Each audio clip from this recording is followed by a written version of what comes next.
All right, let's talk about narcissism. It's a word we throw around all the time, right? But what if we've only been looking at the tip of the iceberg? Today, we're diving into this incredible analysis from The Spiritual Seeker, and they're suggesting something really radical, that narcissism isn't just a personality flaw, it's actually a deep spiritual crisis. Yeah, we all think we know what it means, but this perspective, it pushes us to ask something bigger. What if the roots of this go way deeper than just someone's personality? What if we're actually talking about a fundamental challenge that every single one of us faces in the human experience? And that right there, that's the heart of what we're getting into today, seeing narcissism as this profound spiritual disconnect. But here's the most important part, and you gotta hang on to this. Within that very crisis lies this incredible opportunity, a chance for real deep transformation. Okay, so before we can really jump into that spiritual deep end, we've got to start on solid ground. We need to look at the psychological view, the one we're more familiar with. The source has this perfect name for it, the prison of reflection. So here's the stuff we usually think of, right? This is the clinical checklist from the DSM-5. You've got that grandiose sense of self. I'm the most important person in the room. Then there are the fantasies of just unlimited success and power, the belief that you're super special, that constant, desperate need for admiration, the sense of entitlement, and of course, the big ones, exploiting others and just a total lack of empathy. This is our starting point, our baseline. But here's where it gets really interesting. What's going on behind that big confident facade? The analysis makes it super clear that these traits, they aren't just who someone is. They're actually these incredibly complex defense mechanisms. Think of it like a suit of armor, built to shield a really fragile, wounded part of the psyche from some deep, old pain. And that inner fragility, that hidden wound, well, that's our bridge. That's what takes us from the purely psychological view right into the heart of the spiritual one. This is where we start to see what's really going on at the core. So let's talk about this huge idea, the great illusion of separateness. Pretty much every spiritual tradition out there tells us that our little ego, our sense of I, isn't the whole story. Not even close. Well, narcissism, from this perspective, is what happens when the ego totally buys into its own hype. It thinks it is the whole story, and that creates this massive, painful disconnection from the truth, that we are all connected. The poet Rumi just nailed this centuries ago. He said our job isn't to go out searching for love, but to look inside and find all the walls we've built to keep it out. And that's exactly what's happening here. The narcissistic pattern is all about building those walls, building them so high and thick that you eventually forget they're walls and start thinking they're you. And this really breaks it down for us. On one side, you have the ego self. It's built on this idea of being separate, of being better than others. It's trapped in what Eastern traditions call Maya, the grand illusion. It's always looking outside for validation. On the other side, you have the true self. This self is rooted in unity and connection. It knows it's already whole.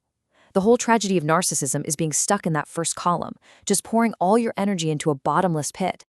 And this leads to what you could call a constant spiritual hunger. It's this deep, aching need for that wholeness we just talked about, the feeling of the true self.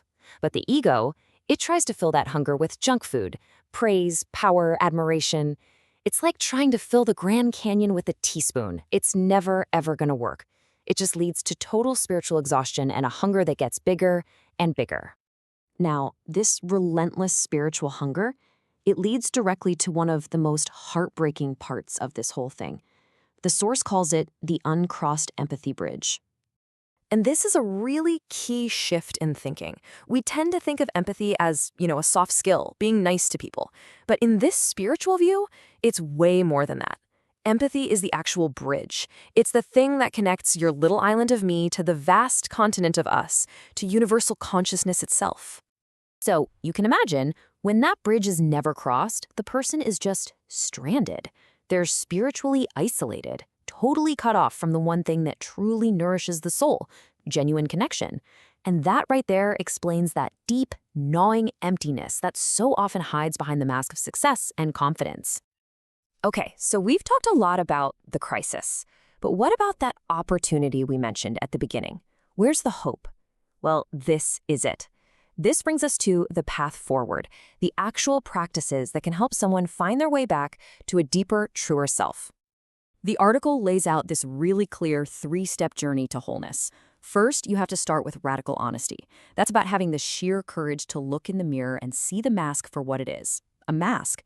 Step 2 is present moment awareness.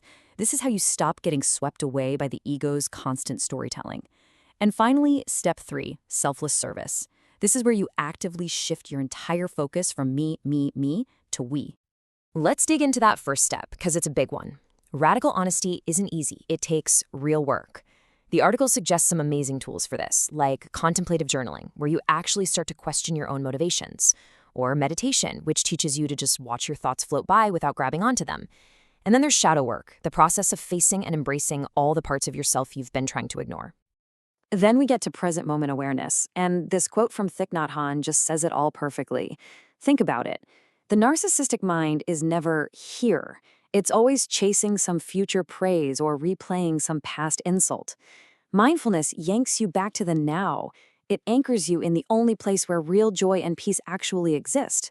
And that's so powerful because it completely short-circuits the whole pattern. And that brings us to the third practice, selfless service, often called seva in some traditions. And there's this amazing paradox here. It's so cool. By deliberately turning your focus away from yourself, by helping others with absolutely no strings attached, you ironically end up finding a much deeper, more solid, and more fulfilling sense of your own self. It's the opposite of what the ego expects. All right, so we've been looking at this on a really personal, individual level. But now, to really get the whole picture, we need to zoom way out. Way out. We need to see how this isn't just an individual issue. And this is where the analysis gets pretty challenging for all of us. It suggests that our entire modern culture might be pouring fuel on this fire. I mean, think about our obsession with individualism, with personal brands, with achievement at all costs.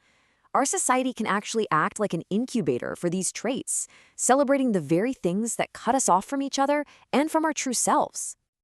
But there's an alternative, and it's a beautiful one, from the ancient Upanishads. The idea is that this infinite space, this universe of connection and power that we're so desperately seeking out there, it's already inside us. The whole journey has been pointing in the wrong direction. It's not an outward conquest, it's an inward discovery. So, we're left with this one final powerful question. We started by calling it the prison of reflection, a prison made of mirrors. But if the walls are just reflections, they aren't really solid, are they? They're an illusion. So what happens when we, or anyone, finds the courage to stop staring at the reflection and just look beyond it?